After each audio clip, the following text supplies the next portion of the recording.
coleguinha do YouTube, tudo bem com você? E é ao som de Madre Deus, o pastor, que a gente vai começar essa aula de hoje. E do que nós vamos falar?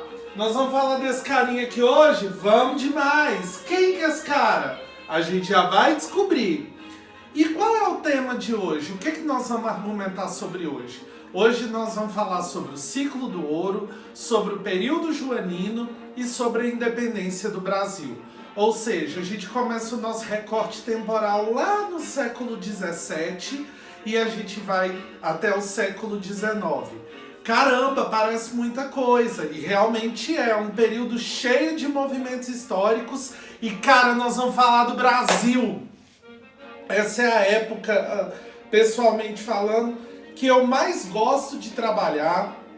É a época que no meu trabalho de faculdade, né, na minha monografia, eu estudei esse recorte temporal, né, especificamente sobre o século XIX no meu trabalho, né, que foi o período já posterior à independência do Brasil, e é uma época que eu gosto muito de trabalhar. Então vamos conhecer isso juntos. Quem é esse cara? Por que ele é importante? E por que a gente vai começar a aula a partir dele? É isso que a gente vai falar nesse momento, tá bom? Pessoal, esse senhor que vocês estão vendo aqui na tela se chamava Marquês de Pombal. Ele foi uma personalidade muito importante para a história do Brasil. Por quê? Porque ele foi um dos nossos governadores gerais, ele foi um dos grandes líderes da política portuguesa no período colonial brasileiro. Por que é importante saber sobre Marquês de Pombal? Porque ele era um líder considerado déspota esclarecido. Ou seja, Marquês de Pombal foi influenciado pelo pensamento iluminista. Pois é. E o que isso significa? Que esse cara aqui, ele queria aplicar uma política mais centralizada no Brasil, porém ele não queria o absolutismo puro lá da Europa. Ele já tinha uma influência do pensamento liberal e por isso, dentro das suas medidas, ele vai tomar algumas que são muito importantes para a gente entender. Eu não sei qual material que você usa aí, mas eu estou usando esse material aqui que é de escola pública, né? Para poder tornar essa discussão um pouco mais geral, né? Para não ficar uma coisa muito movida para uma discussão que é feita numa escola ou outra. Então a gente vai fazer isso de uma forma mais geral e centralizada. E aí o que acontece? Dentro das medidas políticas que o senhor Marquês de Pombal tomou, ele extinguiu e criou alguns órgãos políticos. Ele tinha como objetivo centralizar o poder, mas não centralizar do modo absolutista lá do Luís XIV, da Elizabeth I, né? Ele transformou as capitanias hereditárias, que ainda eram particulares, em capitanias reais. Ele transferiu a capital do Brasil, que nessa época ainda era Salvador, para o Rio de Janeiro. E isso fez com que o Brasil fosse considerado o vice-reinado, né? A gente vai ver quando a corte chega no Brasil, ele ganha um novo título. Ele passa a ser chamado de Reino Unido de Portugal e Algarves. Mas nesse momento o Brasil, no governo de Marquês de Pombal, ele passa a ser o vice-reinado português, né? Ele também vai promulgar no Brasil o chamado Diretório dos Índios, fazendo que houvesse uma jurisdição, né, uma organização de leis dentro dos aldeamentos indígenas que antes estavam sob controle da Companhia de Jesus, né, dos jesuítas, e agora passa a ser coordenado por ele também, né? Ou seja, passa a ter um ordenamento real, ou seja, Portugal também vai poder interferir na organização indígena. Ele tinha como objetivo também de que os privilégios que a nobreza tinham deviam ser restringidos. E isso é muito importante da gente entender. Por quê? Porque quando a corte portuguesa chega no Brasil, a rainha, né, ela vai extinguir tudo que o Marquês de Pombal fez. E isso é importante ser entendido, primeiro por quê? Porque a família real portuguesa é uma família extremamente religiosa, né, muito católica, inclusive até hoje. E essas medidas que o Marquês de Pombal estava tomando eram medidas seculares, ou seja, ele não tinha o interesse de atender os privilégios e o mandonice religioso, que era o que acontecia até então. Ele tem como objetivo tornar o Brasil uma nação mais secularizada. Quando eu digo isso, ele queria afastar o Brasil da religião? Não, ele queria que a religião ocupasse o papel religioso e que as leis, as normas, a organização administrativa e política brasileira fosse feita especificamente pelos políticos, ou seja, por ele. Por isso que é uma forma de centralizar o poder, mas não é a centralização do absolutismo europeu. Além disso, um outro fato muito interessante do governo de Marquês de Pombal foi que ele expulsou os jesuítas do território português e confiscou todos os bens da Companhia de Jesus, né? Por esse motivo, as primeiras escolas que haviam sido criadas pelos jesuítas em Pernambuco, na Bahia e no Rio de Janeiro, que foram as primeiras escolas mesmo que teve no Brasil, passam a ser também controladas pelo poder real. E aí o ensino passou a priorizar as ciências naturais, a filosofia e a matemática. Ou seja, como eu já disse e vou reafirmar, Marquês de Pombal tinha como objetivo secularizar o Brasil. Ou seja, tornar o Brasil uma nação dissociada da influência religiosa na política, na educação, na organização social, o que por um lado é interessante, porque hoje nós vivemos uma nação secular, né? Significa que o Brasil não tem influência religiosa? Obviamente que não. Observem as organizações que nós temos em nossa sociedade.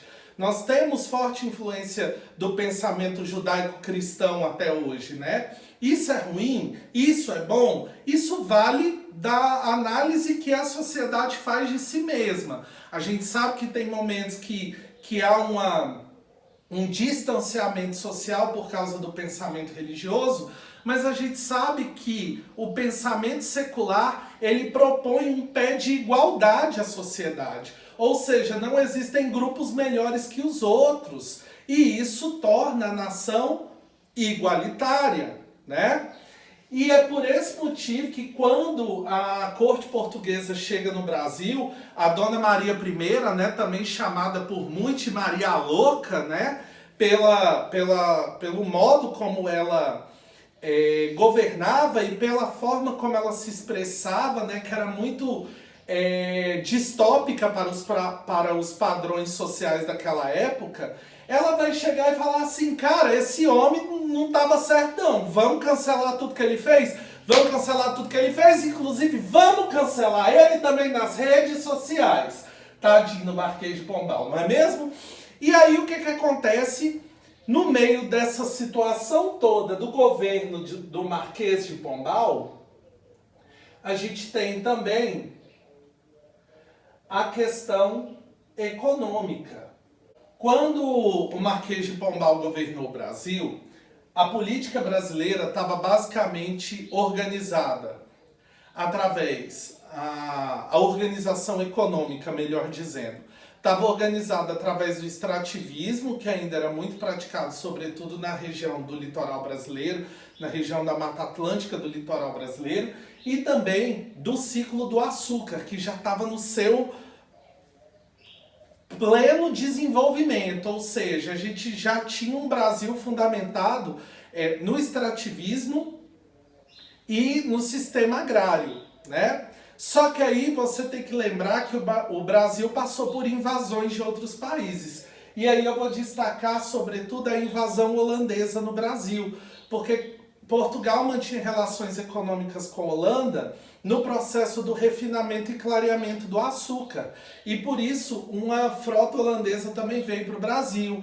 Tentou dominar aquela região, sobretudo a região onde hoje fica Recife, Olinda, Natal, né? E os portugueses viram isso com maus olhos e expulsaram os holandeses do Brasil.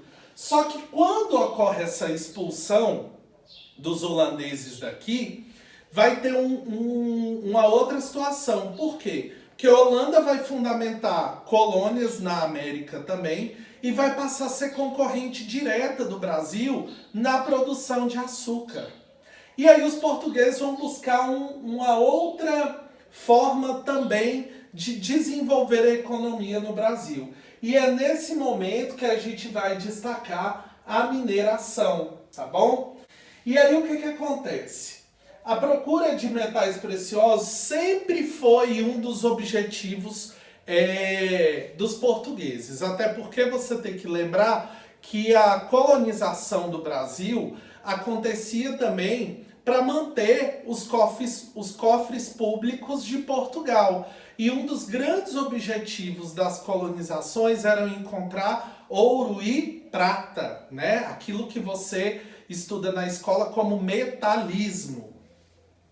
E a partir de 1690, eles vão começar a encontrar minerais riquíssimos na região, melhor dizendo, onde hoje a gente chama de Minas Gerais, né?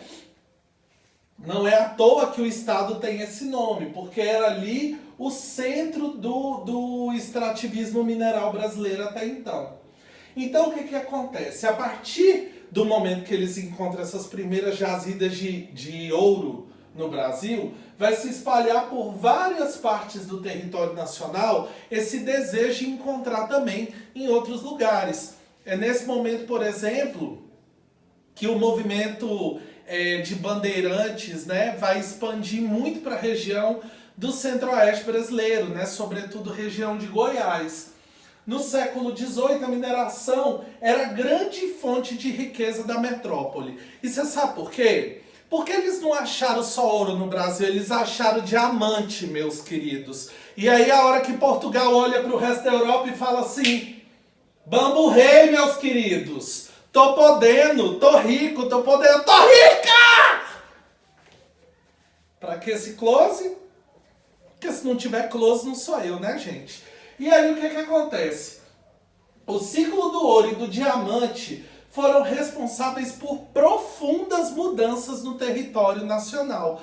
Inclusive, algumas revoltas, né, vão acontecer no Brasil a partir daí. Porque a política interna brasileira vai mudar bastante nesse momento. E aí o que acontece? Ele é considerado, né, o ciclo da mineração, ou o ciclo do ouro, é considerado o período em que a extração e a exportação do ouro figurou a principal atividade econômica do território brasileiro.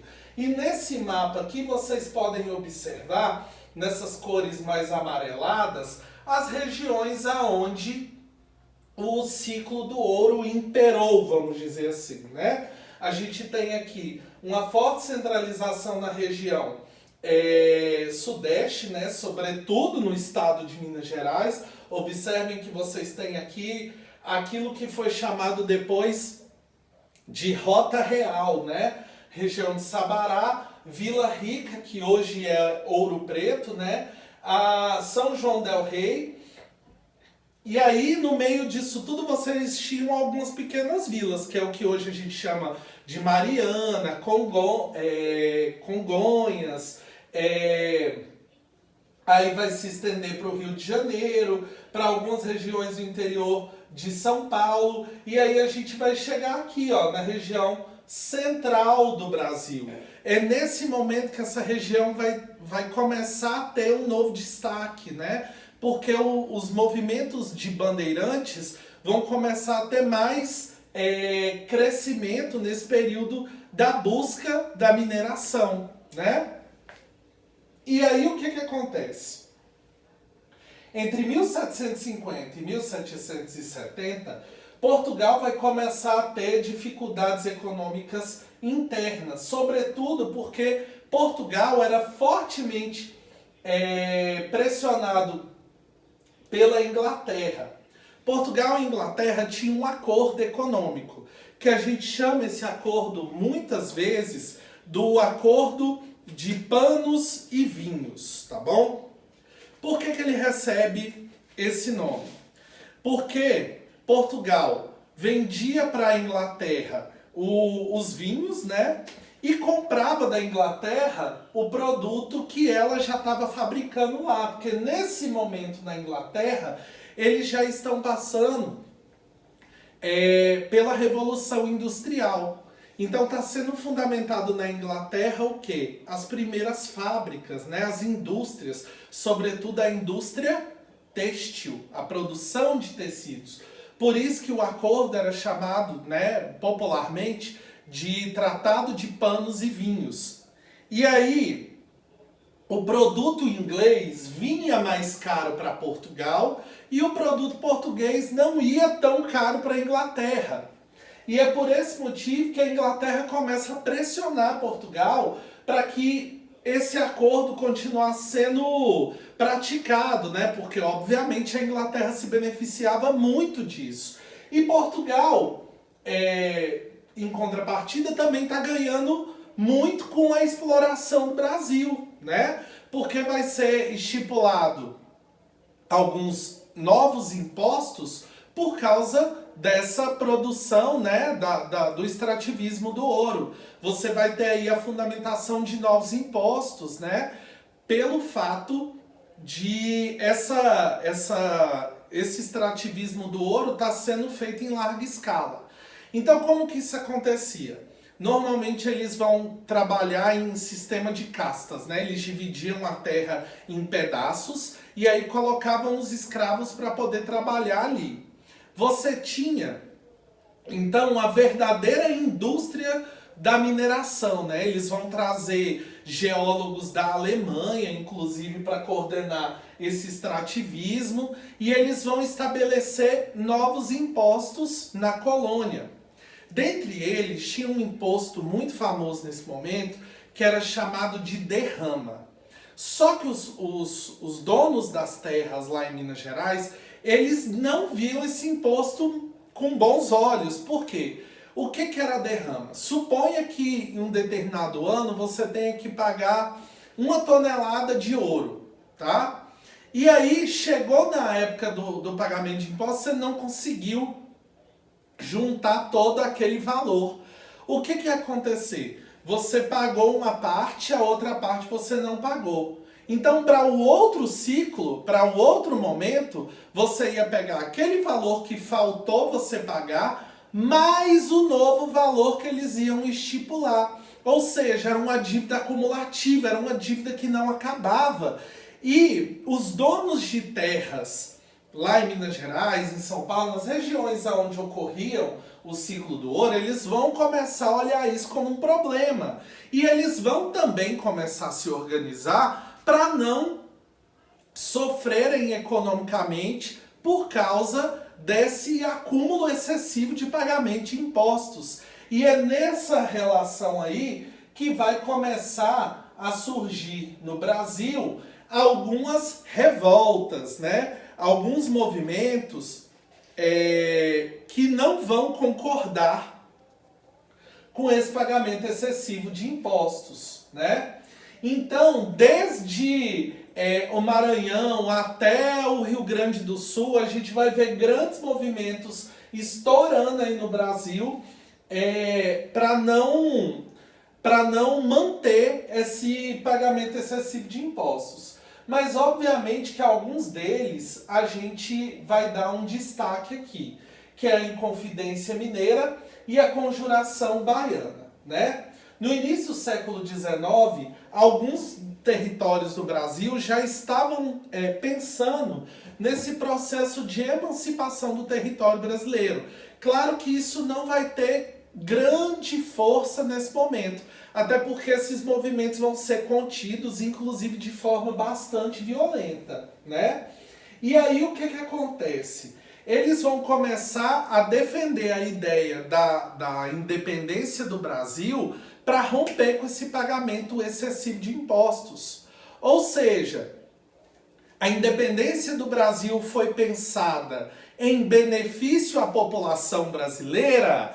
Não, não foi pensado dessa forma. Inclusive, gente, uma curiosidade que eu já vou lançar aqui nesse momento é que o Brasil se tornou independente em 1822, mas a escravidão só foi abolida do Brasil 66 anos depois, em 1888. E diferente do que muita gente pensa, do que o senso comum defende, a abolição da escravidão no Brasil não aconteceu porque a princesa Isabel se sensibilizou com a condição da vida da população de origem africana aqui no Brasil, não. Aconteceu porque a Inglaterra estava pressionando de todas as formas que o Brasil acabasse com a escravidão, né? Porque já lá no século XIX, quando isso acontece, a escravidão já é vista como um retrocesso econômico, como algo que não estava gerando desenvolvimento e enriquecimento, e também porque os ingleses, eles já tinham um papel, vamos dizer assim, que economicamente, que eles conseguiam interferir naquilo que acontecia dentro do Brasil, né? A Inglaterra fortificou sua economia lá na Revolução Industrial. E o Brasil, nesse momento, o Brasil já tem indústria? Não, é uma nação extremamente ruralizada, que é o que você já ouviu também pelo termo conhecido como plantation. O que é uma economia baseada no plantation? É uma economia baseada no modo de produção rural, é uma monocultura que utiliza a mão de obra escrava. Ainda hoje no Brasil existe o sistema de plantation? Sim. Só que o que não ocorre no Brasil mais pela lei, né, desde 1888? A escravidão. Tanto é que quando a gente ouve falar em modelos de escravidão moderna, a gente sabe que isso é penalizado por lei, né? Não é mais permitido. Então, o plantation ele vai se readaptar depois da escravidão? Sim. Ele continua sendo praticado até hoje? Sim. Só que lá na geografia você vai ver isso como funciona a partir do modo de produção da terra, tá? Mas aqui na história o que você precisa saber é que essa cobrança excessiva de impostos e que esse retrocesso político que estava acontecendo começa a ser visto com maus olhos. E aí o que acontece lá na Europa? Começa a estourar por toda a Europa as revoluções burguesas. E como você já sabe, né?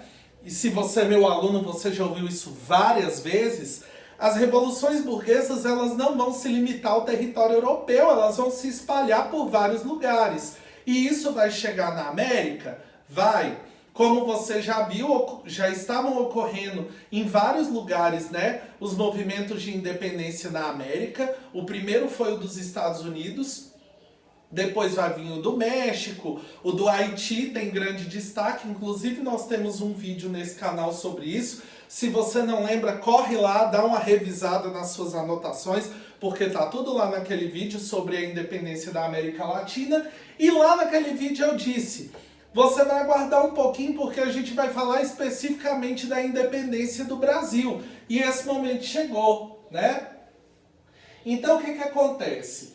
Como vocês já estão vendo, né? Essas terras, elas eram divididas em castas, né? Em lavras, eram divididas em porções.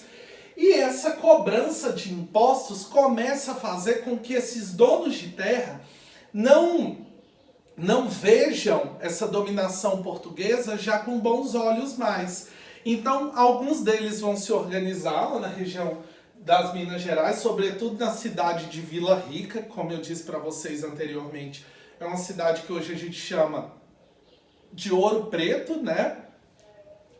E eles vão organizar um movimento que ficou conhecido como Inconfidência Mineira. E os indivíduos que participaram desse movimento ficaram conhecidos como os Inconfidentes. Inclusive aqui no YouTube tem um filme, né? Tem um filme que se chama Os Inconfidentes, que tem aqui no YouTube e que você pode ver aí da sua casa. Se você tiver mais de 16 anos, pode correr e assistir. O filme é bem interessante, né? E ele retrata o movimento da Inconfidência Mineira pela ótica da personagem central do movimento, né? Que é o senhor Joaquim José da Silva Xavier, também conhecido como Tiradentes. Muito bem, coleguinha, você sabe das coisas. E aí o que acontece? Eles vão se organizar influenciados pelo pensamento iluminista. Eles vão, então, receber aquele pensamento. Não se esqueçam que muitos desses indivíduos iam estudar na Europa e quando voltavam para o Brasil, eles voltavam para cá influenciados em várias formas, né? No seu comportamento, no seu linguajar, na forma mais rebuscada de sociedade e de educação e também pelo pensamento político. Que eles olhavam para o Brasil no século XVIII, no século XIX, e viam uma nação extremamente ruralizada, e eles viam que aquilo não gerava desenvolvimento direto, ou seja, que o Brasil precisava passar pelas transformações que a Europa estava passando também.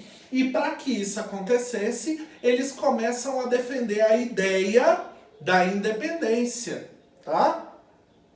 Então observem que esse é um movimento que ele vai crescer no Brasil, mas ele vai crescer muito devagar também, porque nós estamos aqui no final do século XVIII e o Brasil ainda tem a sua estrutura baseada lá no período colonial. Então, para que isso gerasse força em toda a nação, demorou ainda para isso acontecer, né? E aí o que acontece? Aqui, ó. Os principais mecanismos de controle que existiam nas regiões da produção do ouro era o pagamento do quinto, ou seja, 20% de toda a produção do ouro era destinada a Portugal. A derrama, como eu já disse para vocês, ó, 1.500 quilos, era mais de uma tonelada, era 1,5 toneladas de ouro por ano, deveria ser atingida como meta da colônia. Mas se essa meta não fosse batida, eles iam acumular essa dívida até que ela fosse paga. E a captação, que era um imposto pago pelo dono daquela terra, né, por cada escravo que ele tinha. Então, se ele tinha 100 escravos, ele ia pagar... O escravo já não era dele? Ele já não tinha comprado escravo? Sim. Mas o escravo, ele era visto como um produto, né? Então, tinha ainda esse imposto aqui para cada escravo que trabalhava nas terras de extrativismo mineral. Então, observem que o que mais motivou essa ideia da independência não foi o pé da igualdade, da liberdade, da fraternidade, da libertação dos escravos, de uma sociedade livre que pudesse... Não foi. Foi uma ideia que veio do dono da terra para ele pagar menos impostos para Portugal. Inclusive, tinha dono de terra que não queria que o Brasil se separasse totalmente de Portugal. Ele só defendeu o movimento para pagar menos impostos, para doer menos no bolso dele. Observem que contraditório essa situação, né? Beleza.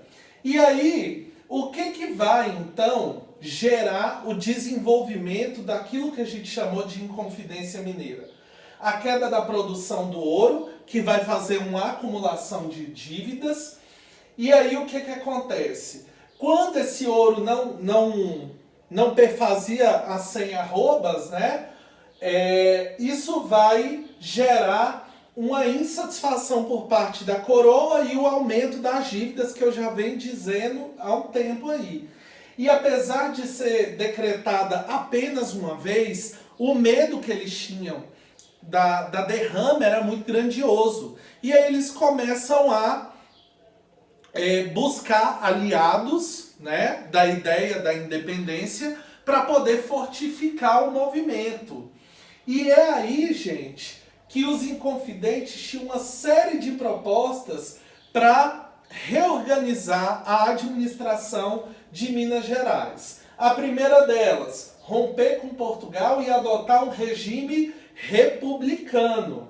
Ou seja, isso já é um grande salto político, que o Brasil estava sendo administrado como um país centralizado pelo Marquês de Portugal, como a gente falou lá no início. Eles queriam criar indústrias, observem a influência europeia mais uma vez, fundar uma universidade em Vila Rica, né?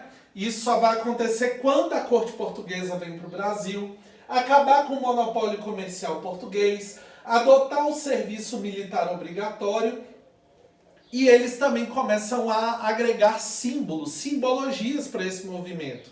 Lembra da bandeira de Minas Gerais, que é um triângulo vermelho que está escrito Libertas que será também, que significa liberdade ainda que tarde, ou seja, liberdade ainda que tardia, né?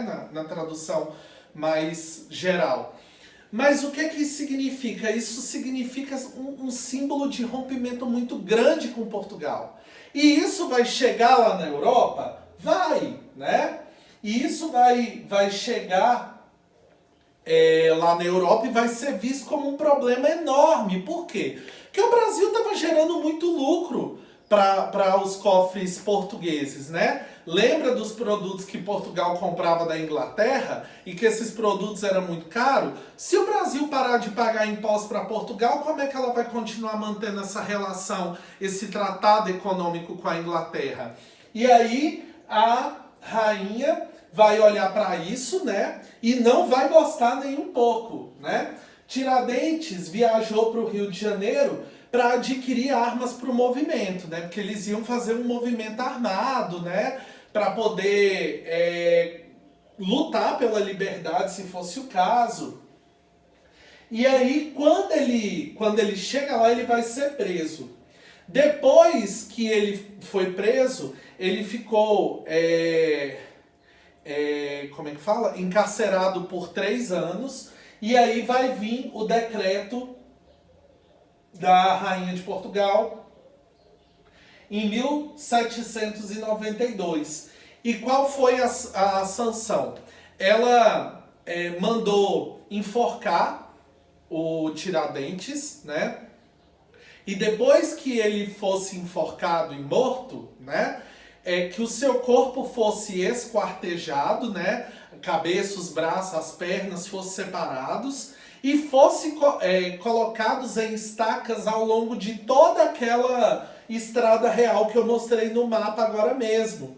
Então, partes do corpo de Tiradentes foram espalhados pelas principais cidades das Minas Gerais, né, da capitania das Minas Gerais, para que aquilo servisse como lição para a sociedade. Isso também gerou um temor muito grande de continuar o movimento de independência. Por isso que ele continuou sendo postergado, né, por algum tempo. E já lá na Bahia, o que vai acontecer? A Conjuração Baiana, ou Revolta dos Alfaiates, foi um movimento que tinha como objetivo declarar a independência daquela província especificamente. Então, mais um ponto que vocês têm que observar aí. Eles estavam querendo declarar a independência do Brasil? Não. Eles estavam querendo declarar a independência de suas capitanias especificamente. É como se a Bahia, como se Minas Gerais, se tornassem países dissociados do resto do Brasil. Por isso que isso também gerou uma polêmica tão grande, sobretudo lá na Europa, porque eram locais extremamente rentáveis para a coroa portuguesa, geravam muito lucro para a coroa portuguesa. Se eles perdessem o domínio desses territórios, eles também iriam ter diminuição econômica muito grandiosa. Foi influenciado pelo iluminismo mais uma vez, e por isso que essas duas revoltas, seja a Inconfidência Mineira, seja a Conjuração Baiana, elas têm o mesmo contexto histórico e possuem objetivos semelhantes. Ou seja, eles não vão ter aí o objetivo direto de tornar a nação brasileira independente, mas de tornar as suas capitanias dissociadas do domínio português, para que eles não tivessem que ficar acumulando aquele tanto de imposto que Portugal estipulava para o Brasil. As ideias políticas que chegavam aqui, que influenciaram na Conjuração Baiana, foi as ideias da Revolução Francesa. Ou seja, foi fundamentado lá em Salvador a primeira loja maçônica, que era chamada de Cavaleiros da Luz, e ela contava com a participação de alguns intelectuais daquele lugar para ler Voltaire, para traduzir os textos do Rousseau e reorganizar uma conspiração influenciada pelas ideias iluministas. E aí o que vai acontecer? Vários pontos do movimento lá na cidade de Salvador vai ser espalhados os manuscritos que eles traduziam, né? Ou seja, vinha em francês, eles traduziram para o português e saíram espalhando aqueles documentos para vários lugares, né? E, de um modo geral, eles vão deixar muito enfatizado as ideias de liberdade, igualdade e fraternidade e a fundamentação de uma república. Ou seja, tudo aquilo que Portugal não queria dentro de um regime de poder centralizado. E eles utilizavam termos como amai-vos, povo baianense,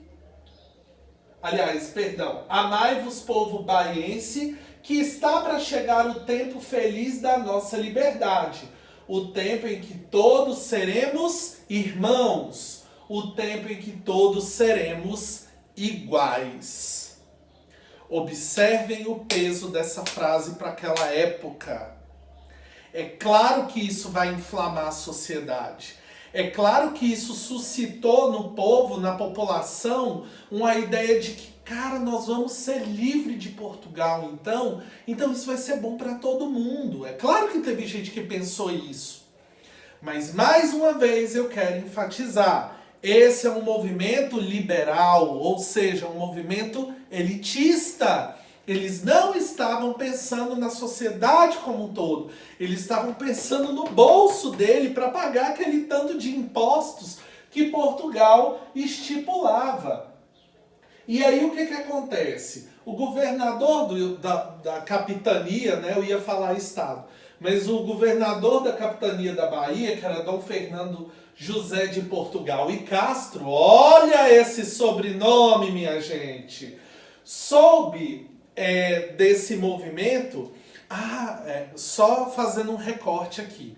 Por que a Inconfidência Mineira também não deu certo? Pelo mesmo motivo da Conjuração Baiana. Dentro do movimento, teve gente que denunciou. Teve gente que foi lá nos chefes das capitanias, né? E denunciaram o movimento. Mas, Everton, eles não estavam lá dentro do movimento, introduzindo o movimento, defendendo as minhas ideias. Sim, mas o que eles pensaram? Se eu denunciar isso para a coroa, eu vou ter uma posição de destaque dentro desse lugar. Né? Ou seja, a ideia do crescimento a qualquer custo vai ser vista por esses caras, por isso que eles vão denunciar. É por isso também que a figura do Tiradentes é tão relacionada à imagem, né, a construção imagética do Tiradentes, é levado também para a imagem de Jesus Cristo, né? E quem denuncia Tiradentes é visto como quem? Como Judas, né? E quem que foi o Judas do movimento aqui da Conjuração? O Carlos Baltazar da Silveira vai se reunir e vai dizer, os caras vão estar lá no dia 25 de agosto, no campo de Dique, e eles vão fazer uma luta armada lá para conseguir a independência da capitania da Bahia. Então começa ali espalhar um clima de agitação, né? E vai ser construída uma forca, né, no centro de Salvador para realmente intimidar a galera. Vocês têm certeza do que vocês estão fazendo? Olha o que a gente tem aqui para vocês, né? Todos os padres que pregavam contra a Revolução, eram ameaçados de morte. Isso para o Pombal foi até interessante, né? Porque o que vai acontecer? É melhor eu ter apoio dessa galera do que fazer com que esse perfil de sociedade associado à religião continue sendo propagado. Só que, claro, Pombal estava do lado dos inconfidentes ou da galera da conjuração? É claro que não. Ele era o chefe do Estado, ele era o representante real do Brasil. O que ele queria era que, de fato, essas ideias secularizadas fossem propagadas. Mas ele queria que esse povo se dissociasse do restante do Brasil? Não. Por isso que os movimentos vão ser fortemente reprimidos. E a ação do governo vai ser rápida, né? O que ele vai fazer? O coronel Teotônio de Souza vai dar o flagrante no movimento e com a aproximação das tropas do governo, muitas pessoas vão tentar fugir e algumas delas conseguem. A rebelião vai ser reprimida, foram presas 49 pessoas, 3 eram mulheres, 9 eram escravos e a grande maioria eram alfaiates, barbeiros, soldados, bordadores e pequenos comerciantes. Ou seja, membros de uma classe média do Brasil, que a gente não pode chamar ainda de classe média para esse período, né? Mas eram pessoas que também acumulavam dívidas com a coroa. E por esse motivo, vão ser influenciadas pelo pensamento iluminista lá dos Cavaleiros da Luz, né? Leram aqueles manuscritos que foram traduzidos e que vão pensar, cara, se a gente se dissocia de Portugal, nosso lucro vai ser muito maior. Mas aí eles vão ser presos, né? Os principais envolvidos vão ser levados a julgamento e 1 ano e 2 meses depois eles vão ser condenados à morte e também esquartejados, né? Observem que você tem que estimular, vamos dizer assim, esse símbolo de poder dentro do território brasileiro, ok? E pensando nesses movimentos todos, a gente chega na situação da chegada da corte portuguesa no Brasil. Período esse que ficou conhecido como período joanino, né? Que foi o momento que o Brasil foi governado pelo rei Dom João VI, que é esse senhor que está aqui em destaque na imagem, né? E posteriormente, quando a corte retorna para Portugal, o Brasil vai ser governado pelo filho do Dom João, né? Que era Dom Pedro I, que é o que você deve estar assistindo lá na novela das 6, né? Na novela Novo Mundo, se eu não me engano. E quando passar o período do corona, parece que a Globo vai trazer uma nova novela que se chama, se eu não me engano, Deus Salve o Rei, que vai contar essa mesmo? Eu acho que é. Eu acho que é esse o nome, mas qualquer coisa a gente pesquisa depois e coloca nos comentários certinho o nome dessa outra novela. Porque a Novo Mundo, ela conta o período da independência do Brasil e fala um pouquinho do primeiro reinado. Essa outra novela que está chegando aí vai contar o governo de Dom Pedro II, que é o filho do Dom Pedro I, e vai dar um destaque diferenciado a esse governo, que a gente sabe que Dom Pedro II tinha um olhar político bem diferente do pai e do avô dele, né? O Brasil passou por grandes transformações no período imperial no governo de Dom Pedro II, até porque o governo dele, cronologicamente falando, dura muito mais tempo que o governo do pai e do avô dele. Por isso que as transformações desse momento, né, a partir de 1841 até 1889, que é quando ele governa, vão ser fundamentais para entender, inclusive, a estrutura política que o Brasil tem hoje, né? Porque a divisão política, por exemplo, que a gente tem no Brasil, né, vai começar a ser fundamentada nessa época e tudo mais. Mas para a gente chegar lá no Dom Pedro II, a gente tem que entender como que o Brasil se configurou nesse primeiro momento. Então, o que vai acontecer, gente? Como eu já disse para vocês, a rainha, né, quem governava Portugal nesse momento era essa senhora aqui, né, Dona Maria.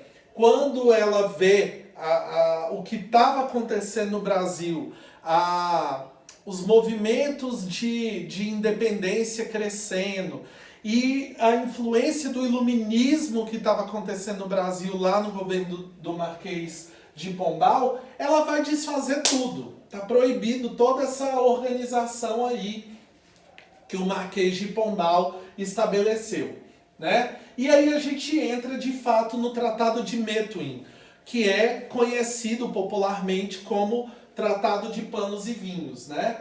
Como eu já caracterizei para vocês, era uma relação econômica entre Portugal e a Inglaterra, né?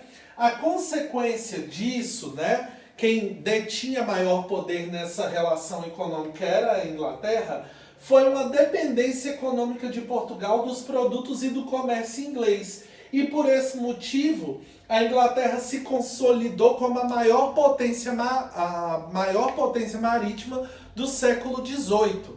Para vocês terem uma ideia, o poder de navegação inglês nesse momento e de defesa das navegações em território do Oceano Atlântico ali, é como se a marinha inglesa nesse momento fosse a SWAT hoje em dia, entenderam? É uma potência para aquela época muito grandiosa, porque a Inglaterra estava passando por um processo econômico de revolução industrial e foi investido, né, numa defesa maior. Só que nesse mesmo momento aqui está acontecendo o expansionismo napoleônico dentro do território europeu. Lembram-se disso? Que tem até um vídeo aqui no canal falando sobre o Império Napoleônico. Se você não lembra, dá uma voltadinha lá para você poder ver esse vídeo também, que eu estou falando sobre a ascensão de Napoleão depois da Revolução Francesa, do seu primeiro governo, da ideia do expansionismo do território napoleônico. E chega um momento que Napoleão quer invadir Portugal. E aí é nessa hora que a gente vê essa relação de dependência de Portugal com a Inglaterra ser até um benefício para os portugueses. Por quê? Para que Portugal não perdesse a coroa, para que a família real portuguesa não perdesse a coroa para Napoleão, o que eles fizeram? Eles organizaram a transferência da corte portuguesa para o Brasil. E aí a gente entra num ponto muito importante dessa nossa discussão. Muita gente pensa, inclusive por muito tempo na história, foi dito que foi uma fuga dos portugueses para o Brasil. Mas esse movimento foi organizado. Por quê? O que acontece?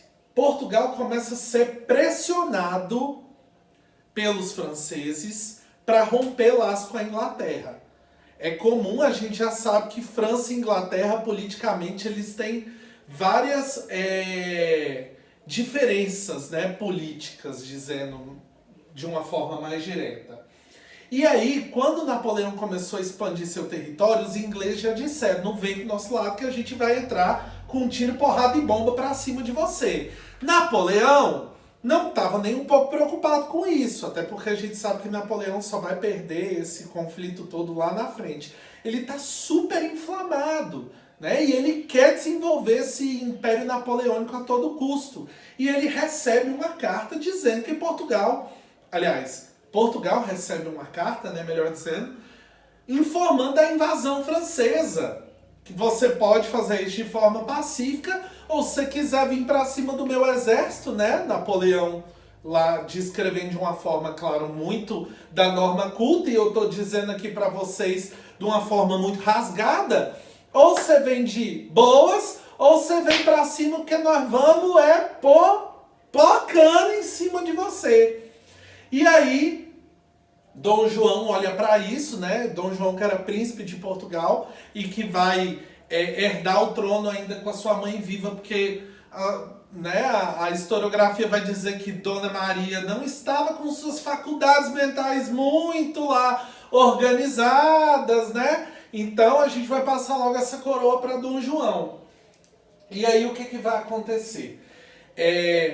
Portugal vai estabelecer uma relação econômica com a Inglaterra mais forte ainda. Eles vão fazer um bem bolado, que é o seguinte: ô Inglaterra, você me ajuda a chegar lá no Brasil, você escolta a minha viagem para o Brasil, chegando lá, eu vou abrir os portos brasileiros para você. Então a gente vai continuar mantendo a nossa relação econômica, só que quando chegar seu produto lá na alfândega do Brasil, a gente não vai cobrar imposto seu produto não, fechado? A Inglaterra olhou para aquilo, lembra do Tratado de Metuim, do Tratado Econômico lá dos panos e vinhos? Pois é, a Inglaterra vai olhar para isso e falar, ó, bim, bim, bim, bingo, vamos ficar mais rica ainda, demorou. Que dia que você quer ir embora? Que dia que você quer viajar? Só bora? Só bora. E aí o que os ingleses vão fazer? Eles vão coordenar essa transferência da corte portuguesa para o Brasil. Então, quais as decisões que foram tomadas? Transferir a corte, e essa decisão não foi uma fuga, observe aqui, mas sim um plano de evacuação para que o rei português não perdesse a coroa. A transferência vai receber a escolta inglesa, porque a corte, né, era formada por 15 mil pessoas. Então, mais uma vez, a gente não pode pensar isso como uma coisa que foi feita da noite para o dia, porque você não enfia 15 mil pessoas dentro de caravela numa noite para o dia amanhecer e bota esse povo no mar a qualquer custo, não. Lembrando que nós estamos falando da corte. A corte é a nobreza de um país. Então eles iam trazer consigo tudo aquilo que eles tinham, né, de símbolos de poder e tudo mais. Ou seja, era uma transferência de vida mesmo, gente. E o território português não vai ser invadido pelos franceses, porque a Inglaterra também vai colocar o exército inglês para vigiar as fronteiras de Portugal, para que o território não tivesse a invasão francesa. E o que a Inglaterra vai ganhar com isso? A abertura dos portos, como eu disse para vocês. Inglaterra e Brasil vão estabelecer um acordo de nações amigas, né? O Tratado de Comércio e Navegação, né, que vai ser uma abertura comercial oferecida aos ingleses com impostos bem baixos, e os produtos ingleses passam a dominar o mercado consumidor da colônia brasileira. Ou seja, tudo que era consumido no Brasil vinha da Inglaterra. Olha essa observação. Até os alfinetes que existiam no Brasil eram de origem inglesa. Por isso que a industrialização do Brasil também foi uma industrialização tardia, meus amigos. Por isso que o Brasil demorou muito a se industrializar. Porque todo produto consumido de industrialização que existia no nosso território era inglês, por causa dessa relação estabelecida de Portugal com a Inglaterra, tá? E aí corta a cena para a chegada da corte portuguesa no Brasil. Brasil parou, né? Houve uma paralisação de pare tudo que você está fazendo, porque o rei está chegando no país, né? E é claro que a sociedade brasileira, né, ela vai se organizar para finalmente ver quem era esse rei, quem era esse povo, né? É praticamente o Met Gala de 1808, né? E bota tapete vermelho no porto, e cerimônia de beijamão na mãozinha do rei, né? E tudo que ele tem direito. O que a gente tem aqui como entrave, como aquilo que vai dificultar nesse momento da chegada da corte? O Brasil estava dividido em duas seções, né? Você tinha as capitanias da região norte e nordeste ali, você tinha as capitanias da região sul, né? E o que isso vai caracterizar mais ainda de dificuldade? Ou você tinha a visão do Brasil como roça gigante, né? Que é a situação da ruralização econômica brasileira, que ainda estava extremamente baseada no modo de plantation, que eu já disse para vocês agora mesmo, ou então de cidades deploráveis, de cidades sem estrutura urbana, de cidades que não eram planejadas, de espaços urbanos que foram se transformando e de forma muito rudimentar pela necessidade daqueles donos de terras lá. Então o que vai acontecer? O Rio de Janeiro era uma cidade que corria esgoto a céu aberto, né? O futum das ruas era tudo muito desorganizado, né? Fora o tanto de doença que tinha, varíola, febre amarela, dengue, né? Ou seja, não existia estrutura urbana para receber os bonitos da corte. Aí Dom João vai fazer o quê? Bora reorganizar esse trem aqui. Bora dar uma cara de lugar bonito para esse lugar. Primeira coisa, o que a gente precisa fazer? São 15 mil pessoas. Tinha 15 mil casa de rico no Brasil? Tinha não. Aí vamos supor que eu fosse dono de terra no Brasil. Que eu fosse um donatário, que eu tinha uma terra lá, né? Uma fazenda de, sei lá, de produção de açúcar, né? Eu era dono de um engenho de açúcar. Aí eu tinha minha casa lá na fazenda, né? Que inclusive eu não posso deixar de falar aqui para vocês a referência da obra, cadê o nome do livro? Casa Grande Senzala, né? Que é uma obra que vai retratar o Brasil nessa época. E aí eu tinha minha casa lá na fazenda, mas eu também tinha o meu palacete lá em Salvador, ou tinha o meu palacete lá no Rio de Janeiro, o meu palacete lá em São Vicente, né, que era o nome que São Paulo tinha nesse momento. Só que aí a minha casa da cidade nesse momento ela não vai ser minha mais não. O rei mandou pegar essa casa para pôr uma da família dos nobres dele lá, né? Então olha só, as principais casas vão ser enumeradas pela inscrição PR, que significa príncipe real. Ou seja, aquela casa que eu construí, que foi do meu avô, do meu pai, agora minha, ela não é minha mais não. Ela agora é do rei. Ah, mas ele pode fazer isso? Cara, ele era o rei. Quem quer contradizer o rei? Quem? Era você? Dele mandando, no caso da mãe dele, né? Enforcar, esquartejar geral no meio da rua. Uai, fica aí com a casa, o que eu vou fazer? Eu vou ficar com a minha casa lá da fazenda, né? Com a casa grande. E também vai surgir o caráter arquitetônico moderno no Brasil.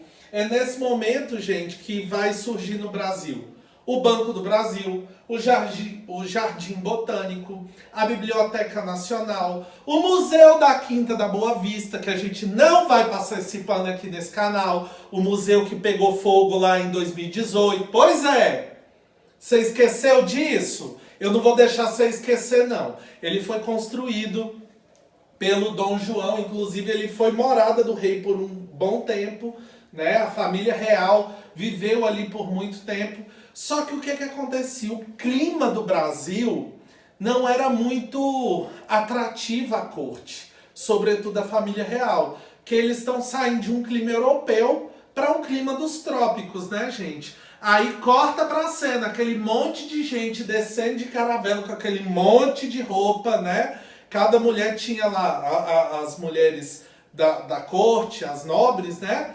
Era 7 peças de vestido, um em cima do outro, para fazer aquelas roupas daquele tamanho lá, né? Aí chega no calorzão de 8 de janeiro de 1808 no Brasil. Em Salvador. Galera se preparando para o carnaval. Mentira, porque não tinha ainda. Barrondina estava lá, mas ainda não estava lá preparada para os fulião, né? Mas o rei tá chegando. E chega esse povo derretendo, né? Cozinhando dentro daquele tanto de roupa. O que o rei vai fazer? Ele vai reorganizar também as cidades da região serrana do Rio de Janeiro.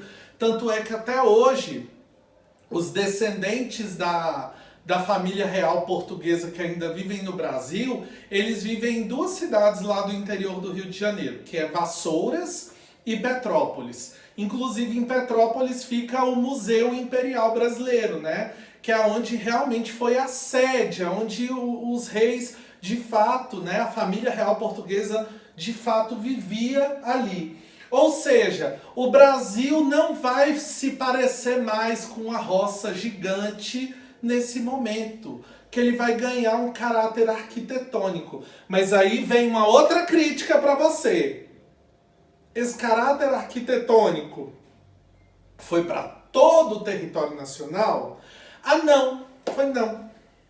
Foi só para o lugar aonde o rei, a família real, a corte ia se deslocar. Ou seja, para as capitanias localizadas sobretudo no litoral brasileiro, né? A região do sertão, né, como era chamado no momento, né, a região que estava ao oeste, a região que não estava no litoral, ela vai passar pela industrialização, ó, pela reurbanização apenas quando a sua economia se destaca. Por exemplo, a região do Grão-Pará, Belém só vai ganhar um caráter de cidade urbanizada, rica, desenvolvida, lá depois, né, no ciclo da borracha, né? Assim como foi também com Manaus e com várias outras capitais dessas províncias nesse momento. E isso também vai gerar uma ideia de caráter emancipatório, que a gente já vai ver daqui a pouco, tá bom? E aqui você tem a imagem da cerimônia do beijamão, né, que vai ocorrer no Palácio de São Cristóvão. Observe que aqui em destaque você tem Dona Maria, Dom João VI e toda a população brasileira de destaque vinha aqui para beijar a mãozinha do rei. É porque ele é o rei, só por isso. Inclusive, beija minha mão aqui, por favor. Mentira, eu não quero ser tão metido a esse ponto, porque vocês sabem que eu não sou. E aí, o que acontece, meus queridos? A gente também tem as resoluções internas e externas. A política interna brasileira vai mudar? Vai, como eu já disse, as medidas lá do Marquês de Pombal vão ser totalmente abolidas no Brasil. Então, o que vai acontecer?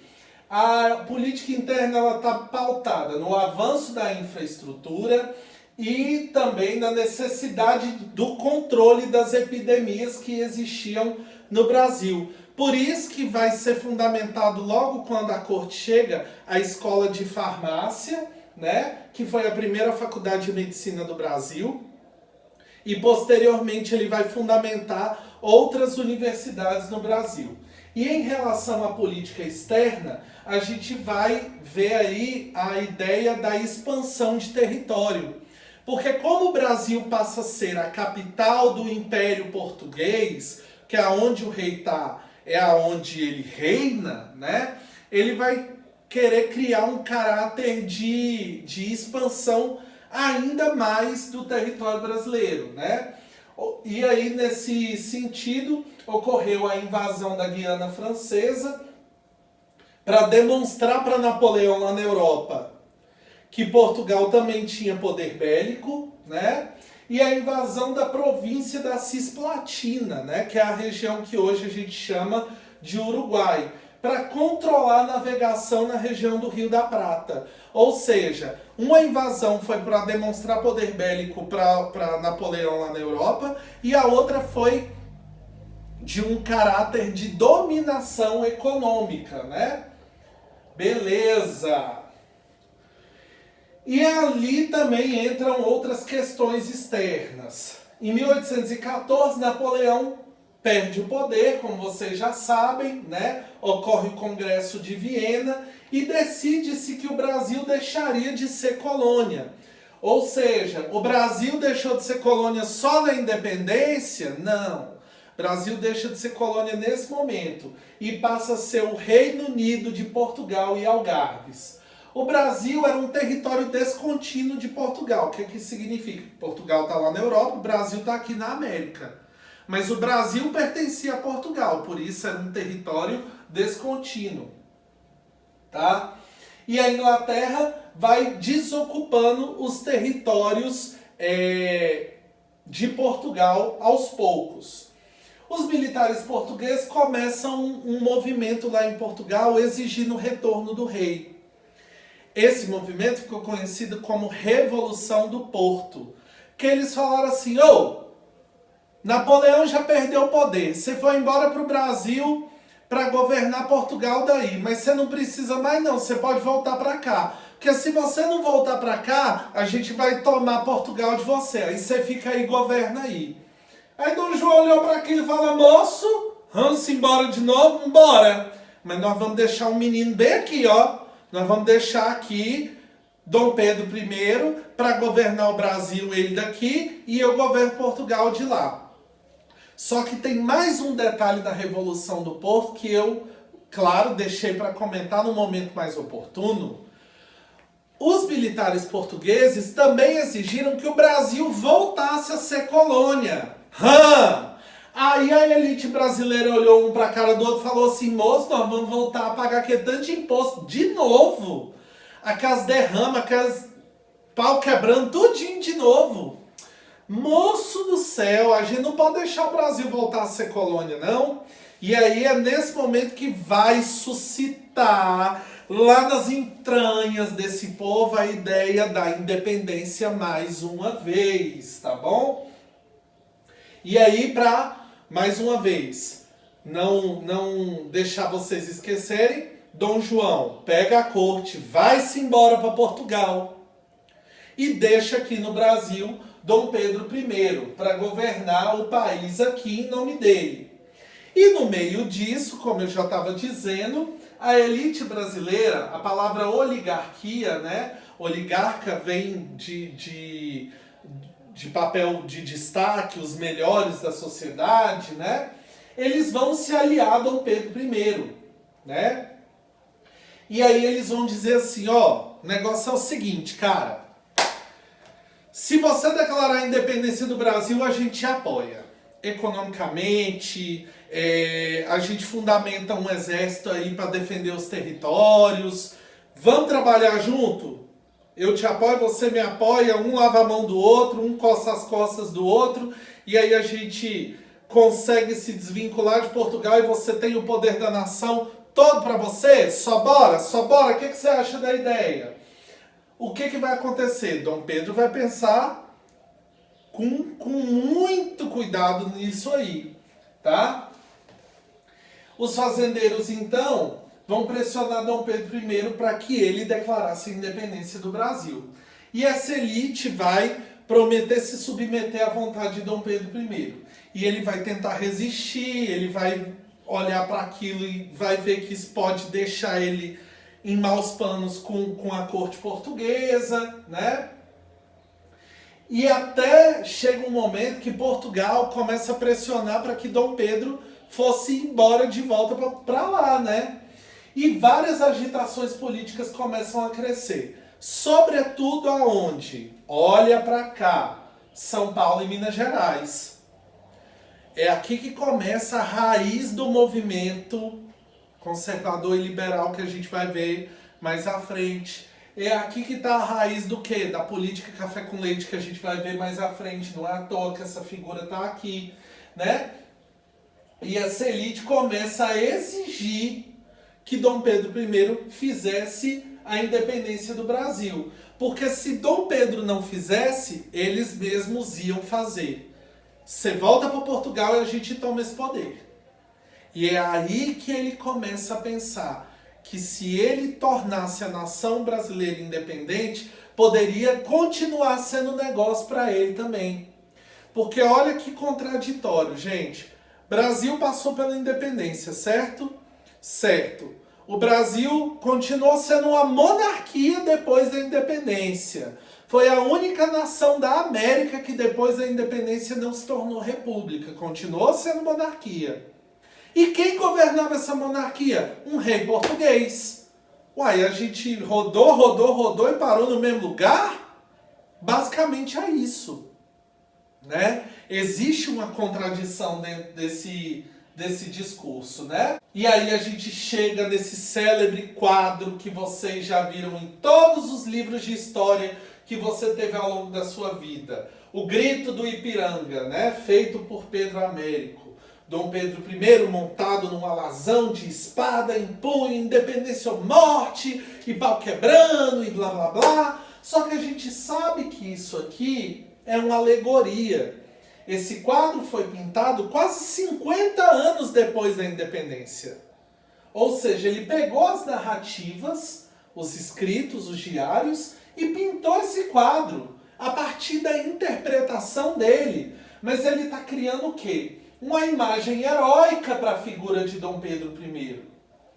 Ele está criando a imagem de herói nacional para Dom Pedro I, né? Só que essa imagem de herói nacional, quando a gente for lá para a aula de Primeiro Reinado, vocês vão ver que Dom Pedro I perde essa imagem de herói para vilão num passo, tá? Vocês vão ver que a política criada por Dom Pedro I em seu governo vai ser uma política extremamente contraditória. Ou seja, a gente rodou e parou no mesmo lugar. É basicamente isso, né? Ou seja, aqui nesse momento a gente tem a imagem do herói, do cara que teve a coragem de tornar o Brasil independente.